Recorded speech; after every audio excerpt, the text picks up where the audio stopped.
ನಮಸ್ಕಾರ ಸ್ನೇಹಿತರೆ. ನಮ್ಮ ಹಿಂದೂ ಧರ್ಮದ ಪವಿತ್ರ ಗ್ರಂಥ ಭಗವದ್ಗೀತೆ. ಕೃಷ್ಣನಿಂದ ಉಪದೇಶಿಸಲ್ಪಟ್ಟಿರುವಂತಹ ಭಗವದ್ಗೀತೆಯ ಸಾರವನ್ನು ಇಂದಿನಿಂದ ಪ್ರತಿನಿತ್ಯ ತಿಳಿದುಕೊಳ್ಳುತ್ತಾ ಹೋಗೋಣ. ಓಂ ಶ್ರೀ ಪರಮಾತ್ಮನೇ ನಮಃ. ಶ್ರೀಮದ್ಭಗವದ್ಗೀತಾ ಅಥ ಪ್ರಥಮೋಧ್ಯಾಯಃ.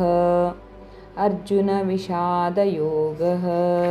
ಧೃತರಾಷ್ಟ್ರ ಉವಾಚ. ಧರ್ಮಕ್ಷೇತ್ರೇ ಕುರುಕ್ಷೇತ್ರೇ ಸಮವೇತಾಯುಯುತ್ಸವಃ. ಮಾಮಕಾಃ ಪಾಂಡವಾಶ್ಚೈವ ಕಿಮಕುರ್ವತ ಸಂಜಯ.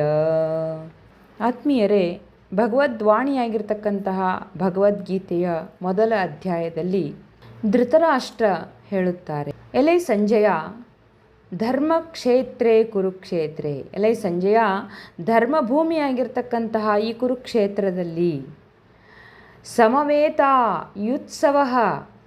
ಸಮವೇತ ಅಂತಂದರೆ ಸೇರಿದವರು ಅಂತ ಅರ್ಥ. ಸಮವೇತ ಯುತ್ಸವ, ಎದಕ್ಕೆ ಸೇರಿದ್ದಾರೆ ಅವರೆಲ್ಲ? ಯುಯು ಉತ್ಸವ ಅಂತಂದರೆ ಯುದ್ಧದ ಇಚ್ಛೆಯುಳ್ಳವರು ಅನ್ನುವಂಥದ್ದು. ಯುದ್ಧ ಮಾಡಬೇಕೆಂಬ ಇಚ್ಛೆಯನ್ನು ಇಟ್ಟುಕೊಂಡು ಧರ್ಮಭೂಮಿಯಾಗಿರ್ತಕ್ಕಂಥ ಈ ಕುರುಕ್ಷೇತ್ರದಲ್ಲಿ ಸೇರಿದವರು ಯಾರಾಗಾದರೆ? ಮಾಮಕಾಹ ಪಾಂಡವಾಹ ಚ ಏವ. ಸ್ಪ್ಲಿಟ್ ಮಾಡಿದಾಗ ಮಾಮಕಾಹ ಅಂದರೆ ನನ್ನವರು ಅಂತ ಅರ್ಥ. ಅಂದರೆ ಧೃತರಾಷ್ಟ್ರನ ಮಕ್ಕಳು ಕೌರವರು ಅನ್ನುವಂಥ ಅರ್ಥ. ಪಾಂಡವಾಹ ಚ ಏವ, ಪಾಂಡವಾಶ್ಚೈವ. ಪಾಂಡವಾಹ ಅಂತಂದರೆ ಪಾಂಡುಪುತ್ರರು, ಪಾಂಡುವಿನ ಪುತ್ರ ಆಗಿರ್ತಕ್ಕಂತಹ ಪಾಂಡವರು. ನನ್ನವರು ಮತ್ತು ಪಾಂಡವರು, ನನ್ನ ಮಕ್ಕಳಾಗಿರ್ತಕ್ಕಂತಹ ಕೌರವರು ಮತ್ತು ಪಾಂಡುಪುತ್ರರು ಕಿಂ ಅಕುರ್ವತ ಏನು ಮಾಡ್ತಾ ಇದ್ದಾರೆ, ಏನು ಮಾಡಿದ್ದಾರೆ ಅವರೆಲ್ಲರೂ? ಎಲೈ ಸಂಜಯನೇ, ಧರ್ಮಕ್ಷೇತ್ರವಾಗಿರ್ತಕ್ಕಂತಹ ಕುರುಕ್ಷೇತ್ರದಲ್ಲಿ ಯುದ್ಧದ ಆಸೆಯನ್ನು ಇಟ್ಟುಕೊಂಡು ಸೇರುವಂತಹ ನನ್ನವರು ಮತ್ತು ಪಾಂಡವರು ಏನು ಮಾಡಿದರು ಎಂದು ಸಂಜಯನಿಗೆ ಕೇಳುತ್ತಿದ್ದಾರೆ. ಯಾರು? ಧೃತರಾಷ್ಟ್ರನು ಕೇಳುತ್ತಿದ್ದಾನೆ ಮೊದಲನೇ ಶ್ಲೋಕದಲ್ಲಿ. ಆಗ ಸಂಜಯ ಹೇಳುತ್ತಾರೆ, ದೃಷ್ಟ್ವಾ ತು ಪಾಂಡವಾನೀಕಂ ಯೂಢಂ ದುರ್ಯೋಧನಸ್ತದಾ ಆಚಾರ್ಯಮುಪಸಂಗಮ್ಯ ರಾಜಾ ವಚನಮಬ್ರವೀತ್. ಆಗ ಸಂಜಯ ಹೇಳುತ್ತಾರೆ, ದೃಷ್ಟ್ವಾತು ಪಾಂಡವಾನೀಕಂ. ಯುದ್ಧಾರಂಭದ ಸಮಯದಲ್ಲಿ ರಾಜನಾಗಿರ್ತಕ್ಕಂತಹ ದುರ್ಯೋಧನನು ವ್ಯೂಹರಚನಾ ಯುಕ್ತವಾಗಿರ್ತಕ್ಕಂತಹ ಪಾಂಡವರ ಸೈನ್ಯವನ್ನು ನೋಡಿ ದ್ರೋಣಾಚಾರ್ಯ ಬಳಿಗೆ ಹೋಗಿ ಈ ಮಾತನ್ನು ಹೇಳಿದರು. ಏನು ಹೇಳಿದರು? ದೃಷ್ಟ್ವಾತು ಪಾಂಡವಾನೀಕಂ.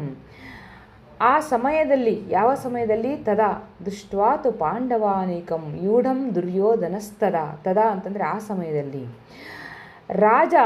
ರಾಜನಾಗಿರ್ತಕ್ಕಂತಹ ದುರ್ಯೋಧನನು, ಯೂಢಂ ದುರ್ಯೋಧನ ಹೇಳ್ತಾನೆ, ದುರ್ಯೋಧನನು ಯೂಢಂ ಅಂದರೆ ವ್ಯೂಹವನ್ನು ರಚನೆ ಮಾಡಿರ್ತಕ್ಕಂತಹದ್ದು, ವ್ಯೂಹ ರಚನಾಯುಕ್ತವಾಗಿರ್ತಕ್ಕಂತಹ ಪಾಂಡವರ ಸೈನ್ಯವನ್ನು, ವ್ಯೂಹ ರಚನಾಯುಕ್ತವಾಗಿರ್ತಕ್ಕಂತಹ ಪಾಂಡವರ ಸೈನ್ಯವನ್ನು ನೋಡಿದ್ದಾನೆ ದುರ್ಯೋಧನನು. ಅಲ್ಲಿ ಅಂದರೆ ಸಂಜಯ ಏನು ನಡೀತಾ ಇದೆ ಅನ್ನೋದನ್ನು ಧೃತರಾಷ್ಟ್ರನಿಗೆ ಹೇಳ್ತಾ ಇದ್ದಾರೆ.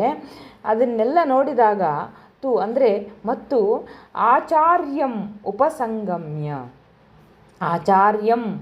ಆಚಾರ್ಯಂ ಅಂತಂದರೆ ಇಲ್ಲಿ ದ್ರೋಣಾಚಾರ್ಯರ.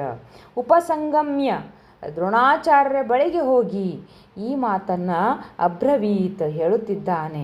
ಏನು ಹೇಳ್ತಾ ಅಂದರೆ ದ್ರೋಣಾಚಾರ್ಯರ ಬಳಿಗೆ ಹೋಗಿ ದುರ್ಯೋಧನನು ಪಾಂಡವರ ಸೈನ್ಯವನ್ನು ನೋಡಿರ್ತಕ್ಕಂತಹ ರೀತಿಯನ್ನು ಅಥವಾ ವ್ಯೂಹ ರಚನಾ ಯುಕ್ತವಾಗಿರ್ತಕ್ಕಂತಹ ಪಾಂಡವಾನೀಕಂ ಅಂದರೆ ಪಾಂಡವರ ಸೈನ್ಯವನ್ನು ನೋಡಿ ಈ ಮಾತನ್ನು ಹೇಳುತ್ತಾನೆ.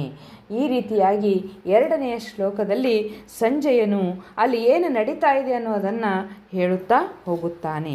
ಹೀಗೆ ಮುಂದಿನ ಒಂದು ಭಾಗದಲ್ಲಿ ಮೂರನೆಯ ಗೀತೆಯ ಅರ್ಥವನ್ನು ತಿಳಿದುಕೊಳ್ಳೋಣ. ಪ್ರತಿನಿತ್ಯ ಭಗವದ್ಗೀತೆಯ ಅರ್ಥವನ್ನು ತಿಳಿದು ಅದನ್ನು ಮನನ ಮಾಡಿಕೊಳ್ಳುವುದರಿಂದ ನಮ್ಮಲ್ಲಿರ್ತಕ್ಕಂತಹ ಈ ಭಗವದ್ಗೀತೆಯ ಜ್ಞಾನ ಹೆಚ್ಚುತ್ತದೆ. ಪರಮಾತ್ಮನ ಕೃಪೆಯೂ ಕೂಡ ನಮಗೆ ಆಗುತ್ತದೆ ಅಂತ ಹೇಳ್ತಾ ಈ ಒಂದು ಸಾಲುಗಳಿಗೆ ನಾನು ವಿರಾಮವನ್ನು ಇಡ್ತಾ ಇದ್ದೇನೆ. ಧನ್ಯವಾದಗಳು.